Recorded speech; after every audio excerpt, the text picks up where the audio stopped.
Hey everybody, it's Rob from Man Sewing, and I've got an awesome quick tip for you today. Now this is in regards to what happens primarily when we're doing our free motion machine quilting and how we get skip stitches and broken threads and broken needles, and a lot of it's related to what we call our hook and needle relationship. So with every stitch, the needle drops down and the hook passes behind to pick up the loop of thread and form the stitch. In the description below, we've got a really cool printable that is treated like a compass, right? Like a mariner's compass that will teach us what happens when we're moving. So real quick, think about this.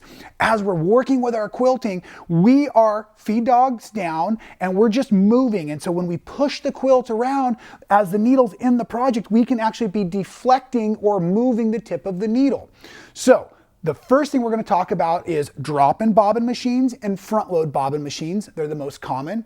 And if you think about it, when you're pushing away from your body or to the north, what's going to happen is you're pushing that hook closer, you're pushing the needle closer to the hook. And you can get broken threads and broken needles that way. As you pull the quilt towards you or to the south, you actually can pull the needle so far that the hook, as it passes, it misses the loop of thread, and that will give you skipped stitches. Now, as we go towards the east, we get more of a funky stitch, not a real pretty stitch sometimes. And as we go to the west, we get more of a shredded thread. And what I'm trying to describe is those erratic body movements while we're moving around. So that's what this compass is all about. So make sure you have a printout of this real close to your machine while you're working. And this will help solve some of those problems or some of that mystery of why did my thread or why did my needle just do that while I was free motion quilting. And remember, when your feed dogs are up, it doesn't make such a difference because your feed dogs are moving the fabric. And so a lot of this information doesn't really pertain, although it is still true. Now, let's talk about our side load machines like my Baby Lock Jane here.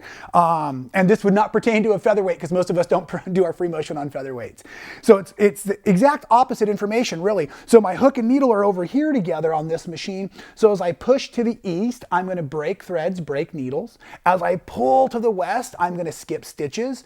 As I go north, I could shred my thread. And as I come south, I could get some of that funky loopier, looks like bad tension on my thread.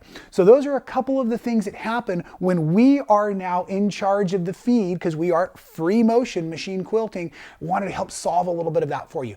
Also, please make sure you take the time to check out all of our free motion machine quilting video tutorials that are full length. We've got straight lines, we've got curves, we've got feathers, we've got all kinds of stuff for you, basting, different ways to handle the motifs. So we're jazzed you're following along here at Man Sewing. Make sure you stay subscribed and we'll see you soon.